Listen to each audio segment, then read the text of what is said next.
Friends, आप देख रहे हैं chapter the making of global world का लास्ट टॉपिक। बस ये पेज हमारा बचा है, उसके बाद हमारा ये चैप्टर खत्म हो जाएगा। देखिए, एंड ऑफ ब्रेटन वुड्स यानी कि आईएमएफ यानी कि इंटरनेशनल मॉनेटरी फंड और वर्ल्ड बैंक जैसी ऑर्गेनाइजेशन। तो कह रहा है कि वो बनाई गई थी किस लिए, ताकि डेवलप्ड और डेवलपिंग कंट्रीज़ हैं उनके पोस्ट वार सेटलमेंट है उसमें इनकी हेल्प कर सके। तो ये तो सिर्फ है डेवलप्ड कंट्री पर ज़्यादा ध्यान दे रही थी, डेवलपिंग कंट्रीज़ पर कम। तो इसकी वजह से क्या कर दिया गया, इन इंस्टीट्यूशन का प्रभाव कम हो गया और शुरू हुआ globalisation. Despite years of stable and rapid growth, कह रहे हैं कि स्टेबल और रैपिड ग्रोथ के बाद नॉट ऑल वाज वेल, सभी कुछ अच्छा नहीं था। 1960 में कोस्ट है वो बढ़ रही थी, यूएस है वो वीक हो रहा था, फाइनेंस नहीं कर पा रहा था। यूएस डॉलर है वो ज़्यादा समय तक प्रिंसिपल करेंसी बनकर नहीं रह पाया वर्ल्ड की। और आपको पता है, एक तो होता है फिक्स्ड एक्सचेंज रेट, एक होता है floating exchange rate. Fixed exchange rate होता है डॉलर के मुकाबले रुपए की वैल्यू है वो फिक्स होना, और फ्लोटिंग एक्सचेंज रेट होता है कि डॉलर के मुकाबले रुपए की वैल्यू है उसमें अप एंड डाउन चलता रहना। और आज क्या है, आजकल हम कैसा एक्सचेंज रेट यूज़ करते हैं, फ्लोटिंग एक्सचेंज रेट, जिसके अंदर आप देख रहे होंगे कि डॉलर के मुकाबले रुपए की वैल्यू है उसमें अप डाउन आता रहता है। तो डेवलपिंग कंट्रीज़ हैं वो इंटरनेशनल इंस्टीट्यूशन से लोन लेती थी, सहायता लेती थी, but now they were force to borrow loan, पर अब उनको लोन लेना पड़ रहा है वेस्टर्न कमर्शियल बैंक्स और प्राइवेट लैंडिंग इंस्टीट्यूशन से, जिसकी वजह से दिस लैड टू पीरियोडिक डेब्ट crisis in the developing world, जिसकी वजह से ज़्यादा उनको इंटरेस्ट पे करना पड़ रहा है और डेवलपिंग कंट्रीज़ हैं वो ज़्यादा डेब्ट ट्रैप होते जा रही हैं। Industrial world were also hit by unemployment, आपको पता है कि अनएम्प्लॉयमेंट है वो भी बहुत ज़्यादा प्रभावित करता है। एमएनसीज को सेटअप किया गया, उसमें भी जो लोगों को अपॉइंट किया गया काम करने के लिए उनको लो वेजेस पे किया गया।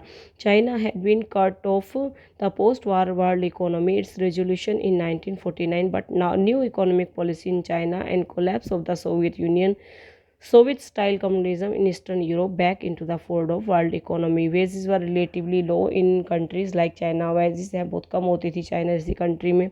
They become attractive destination, यहाँ पर लोग हैं वो ज़्यादातर अपनी MNCs लगाना पसंद करते थे क्योंकि यहाँ पर इनको सस्ती लेबर मिल जाती थी। Have you noticed that most of the TVs, mobile phone, toys, आपने सुना होगा कि जो शॉप्स मिलते हैं they are made in China, जो कि सस्ते होते हैं। This is because of the low cost structure Chinese economy, most importantly its low wages. Relation of industry to low wages country stimulated world trade capital flows in the last 2 decades. World economic geography has been transformed as countries such as India, China, Brazil. Total कहने का मतलब यही है कि Bretton Woods institution है उसका प्रभाव ख़त्म हो गया और ग्लोबलाइजेशन यानी कि दूसरे देशों के साथ व्यापार, एक्सपोर्ट इंपोर्ट है वो विदाउट रेस्ट्रिक्शन होने लग गए। तो बेटा ये चैप्टर ख़त्म हो चुका है, the making of global world. हम एक बार रिवीजन भी देख लेते हैं इस चैप्टर का। रिवीजन है, मैं स्टार्टिंग से ही आपको एक बार करवा रही हूँ। इस चैप्टर में देखिए आपने क्या पढ़ा था, मैं एक बार आपको अवगत करा देती हूँ। मेकिंग ऑफ ग्लोबल वर्ल्ड में आपने पढ़ा था ग्लोबल वर्ल्ड के बारे में, किस प्रकार से आज हमारा विश्व है वो ग्लोबलाइजेशन का युग है और किस प्रकार से हम एक दूसरे देशों के साथ जुड़े हुए हैं। फिर आपने पढ़ा सिल्क रूट के बारे में, सिल्क रूट के थ्रू व्यापार होता था। फिर आपने पढ़ा फूड के साथ साथ कल्चरल एक्सचेंज भी होता था। फिर आपने पढ़ा किस तरह से लोग हैं जैसे पुर्तगालीज और स्पेनिश कॉन्करर हैं वो अमेरिका में स्मॉल पॉक्स की जम लेकर गए थे और किस तरह से उन्होंने अमेरिका को तहस नहस कर दिया। फिर आपने पढ़ा था कॉर्न लॉ के बारे में, किस प्रकार से ब्रिटेन में कॉर्न के इंपोर्ट पर रेस्ट्रिक्शन लगा दी, फिर उसको कॉर्न लॉ को ख़त्म कर दिया और फिर किस तरह से बहुत सारे लोग हैं वो काम से बाहर निकाल दिए गए। रोल ऑफ टेक्नोलॉजी के बारे में पढ़ा था, रेफ्रिजरेटेड शिप्स का प्रयोग हमने किया था मरे हुए जानवरों को दूसरी जगह ले जाने के लिए। फिर आपने देखा कि अफ्रीका को किस तरह से कार्व्ड अप किया गया था।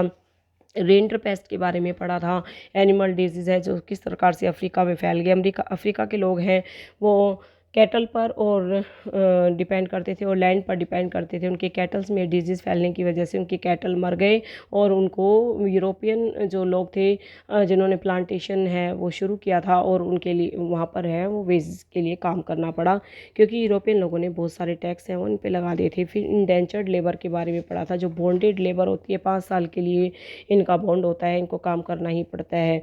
फिर आपने पढ़ा था कि इंडिया का trade, colonisation and global system. फिर हमने फर्स्ट वर्ल्ड वार के बारे में पढ़ा था कि फर्स्ट वर्ल्ड वार को फर्स्ट इंडस्ट्रियल वार भी कहते हैं। 1914 में शुरू हुआ था, 1918 में ख़त्म हुआ था। केमिकल वेपन्स का प्रयोग किया गया था, गन्स का प्रयोग किया गया था, एयरक्राफ्ट्स का प्रयोग किया गया था। किस प्रकार से इस युद्ध में बहुत ज़्यादा हानि हुई थी।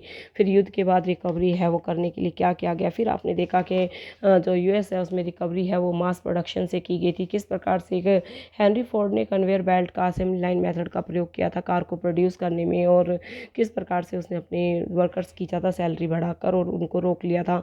फिर ग्रेट डिप्रेशन के बारे में पढ़ा था कि ओवर प्रोडक्शन है उससे यूएस की रिकवरी तो हो गई पर ग्रेट डिप्रेशन आ गया।